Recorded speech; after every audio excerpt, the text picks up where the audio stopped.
li ko ministre de la justice mere parce que déjà naka nga gisee diggante boobu noonu Ismaïla Madior mi fi nekkoon ministre de la justice tey jii nii moom mooy dem wuyu ji li nga xam ne moom mooy yoon.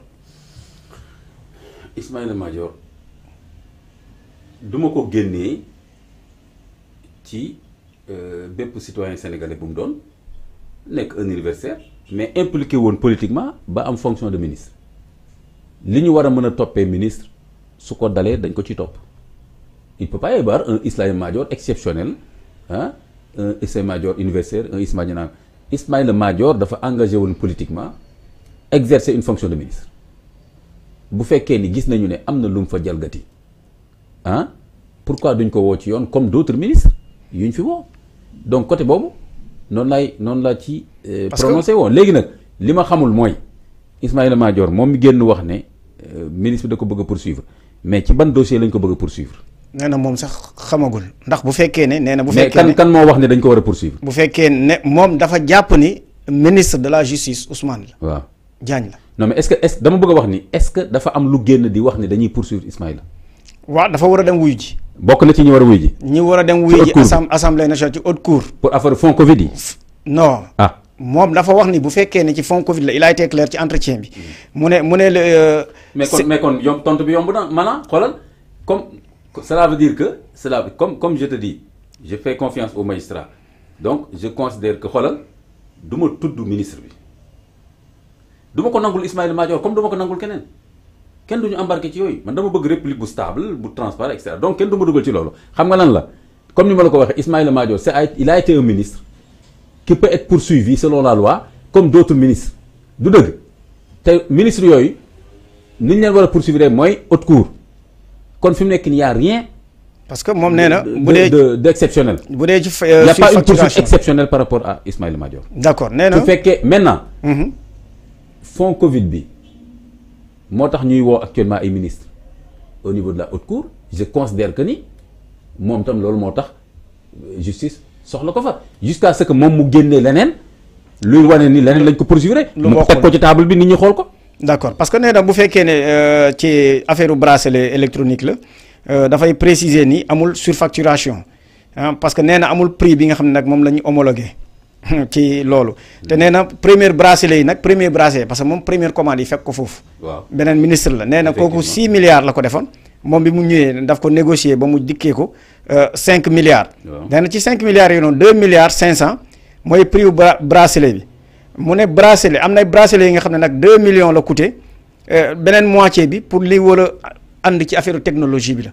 donc nee na bu dee cas boobu la moom gisul ni lañ ko war a mën a toppee waaye yaakaar naa ni bu demee ci kanam yoon dina mën a xam concrètement lan lañ koy.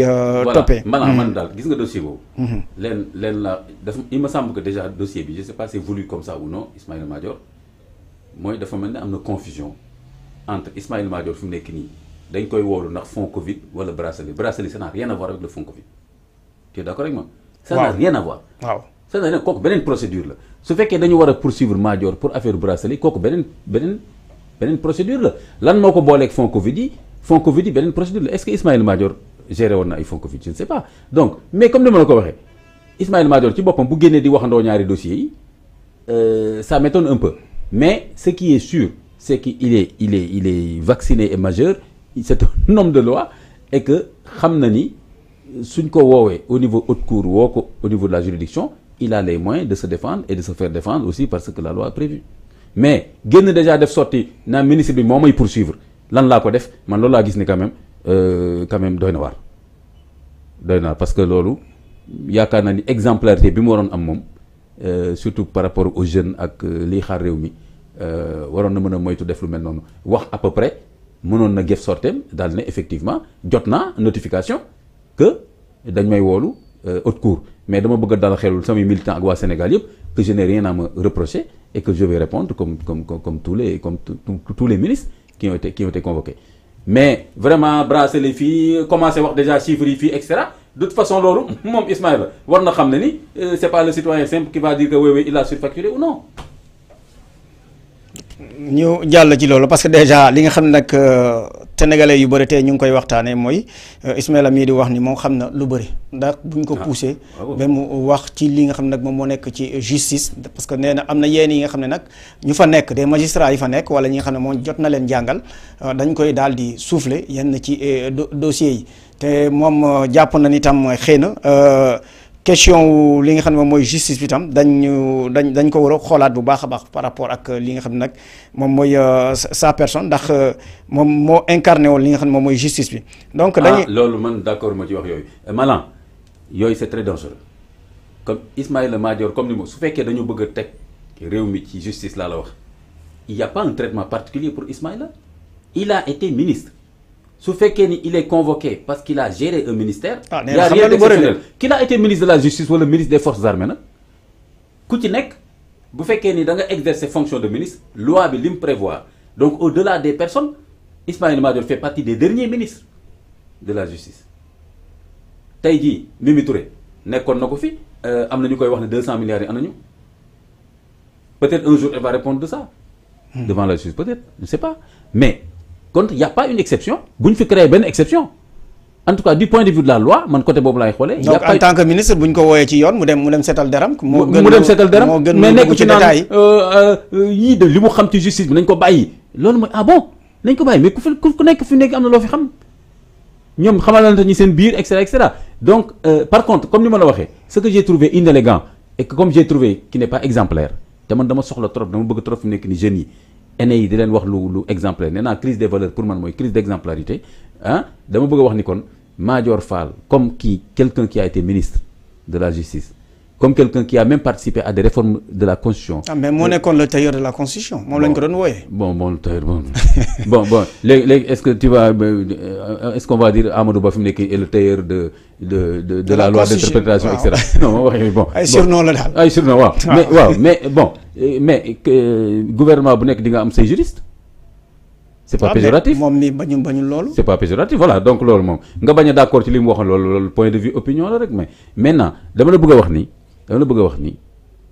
nu mu tuddati y a pas de kii lim fi xam nañ ko bàyyi kon ça veut dire que léegi kon ku xamul dara la ñuy jàpp ah loolu c'est grave ah.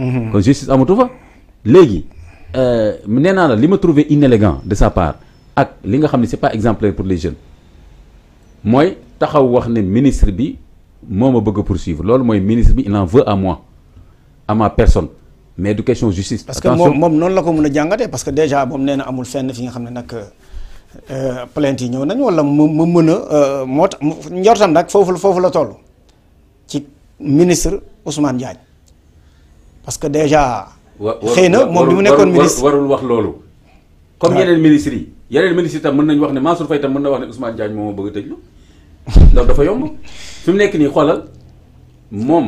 lu ñu def daal ñu dem wuyu ji benn yoon quoi. daf ñu war a wax ni j'ai été convoqué à la haute cour comme ni ma la xam nga yaa ma ko waxal non. waaw nga ne il fait partie des convoqués ah. waaw nee na il fait partie des convoqués. kon dafa war a wax ni comme d'autres collègues je suis convoqué à la haute cour ah c'était pour informer l'opinion que je n'ai rien à me reprocher et que bien sûr je prendrai toutes les mesures ah on est dans une république on est dans un état de droit wax plus que ça. jéem a indi ay problème la en plus tudd directement ministre bi loolu laa trouvé inélégant et pas du tout exemplaire voilà.